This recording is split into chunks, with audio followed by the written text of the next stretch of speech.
My name's Jim, or Grizzly Jim, as I'm quite often called nowadays. And I kind of just fell into archery when I was very, very young.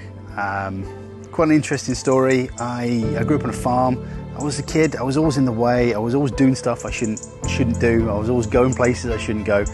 And there was this old barn at the farm, and I was never allowed in it. But I found there was a loose fence panel once, and I kind of worked this thing loose, and I managed to get in this barn. And in that barn I found an old Slazenger longbow.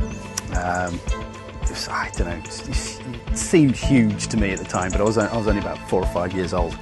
But there was this Slazenger longbow with a single arrow with kind of red feathers on it, and I thought it was literally the coolest thing I'd ever seen in my entire life. And of course I sort of come running out with it, and I showed it to my dad, and he strings it up for me, but I couldn't shoot it. It was way too high poundage for me.